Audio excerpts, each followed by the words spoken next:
kepada Dewan Juri, yang terhormat kepada Tengku Imun, yang terhormat kepada kakak pengurus, dan teman-teman yang saya cintai. Orang pesek bertemu orang pesek berkata, "Halo Sek." Orang mancung bertemu orang mancung berkata, "Halo Cung." Orang gendut bertemu orang gendut berkata, "Halo Ndut." Para sahabat-sahabat zaman sekarang jika bertemu akan berkata, "Hai Besti." Tetapi salam yang harus dikatakan yaitu Assalamualaikum warahmatullahi wabarakatuh. Hamdan syukralillah, la haula wa la quwata illa billah, salatan wa salaman rasulillah, ashhadu an la ilaha illallah wa ashhadu anna muhammadan abduhu wa rasuluh, amma ba'du. Rabbi israh li sadri wa yassir li amri wahlul 'uqdatam min lisani yafqahul qawli. Yang pertama-tama dan yang paling utama, marilah kita panjatkan puja dan puji syukur kehadirat Allah Subhanahu wa taala yang telah memberikan kita nikmat, dari nikmat yang terbesar hingga nikmat yang terkecil. Contohnya, Allah memberikan kita nikmat bulu yang sering kita anggap tidak terpakai, padahal adalah perhiasan bagi kita.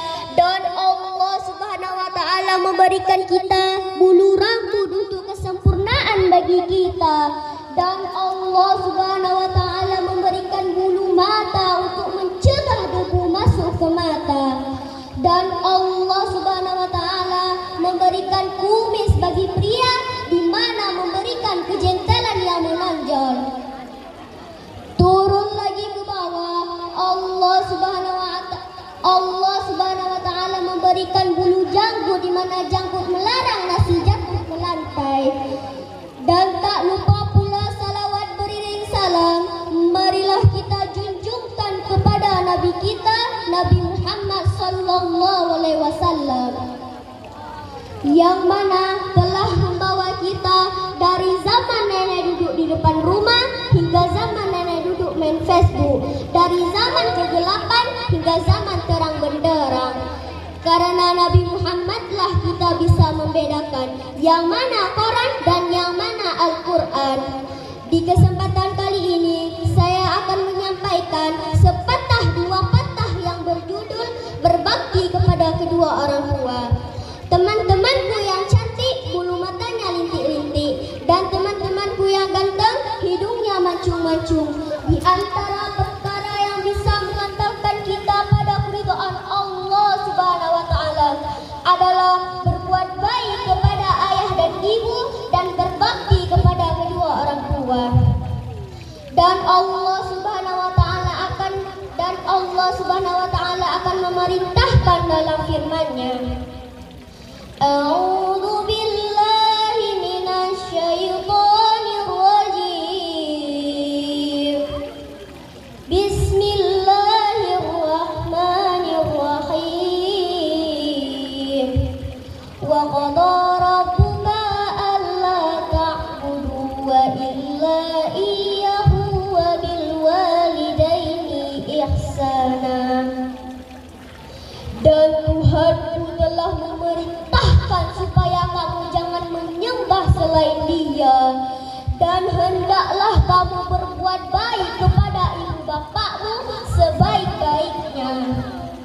Sahabat-sahabatku dihormati Allah, mau tidak teman-teman hidup bahagia dunia akhirat?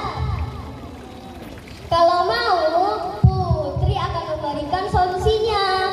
Solusinya adalah berbaktilah dengan penuh rasa cinta dan sayang kepada kedua orang tua kita.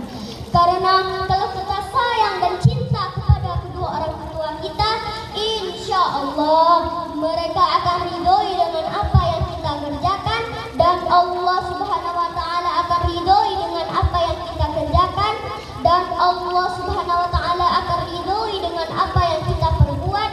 sebagaimana sabda Nabi, ridho Rabbi fi walidi wa sakhatu Rabbi fi sakhati walidi.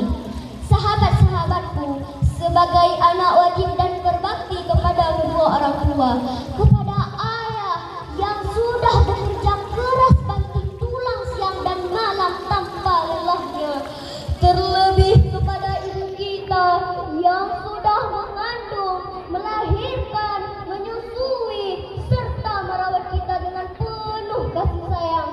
Sungguh pengorbanan yang luar biasa. Yuk teman-teman, kita doakan mereka. Angkat tangan sama-sama ya. Allahumma ghafir li dhunubi wa liwalidayya warhamhuma kama rabbayani shaghira. Ya Allah, ya Tuhanku, ampunilah dosa-dosaku dan dosa kedua orang tuaku. Sayangilah mereka sebagaimana mereka menyayangiku dari sejak kecil. Amin ya Rabbal. Hanya ini yang dapat saya sampaikan. Saya mohon maaf bila ada kesalahan. Pat Ranur ya hana mirah, pat penerah ya hana bajo, pat narid ya hana salah, hana ba'awai, kadang nabak dudo. Demikianlah saya akhiri. Saya Putri mengundurkan diri. Wabillah.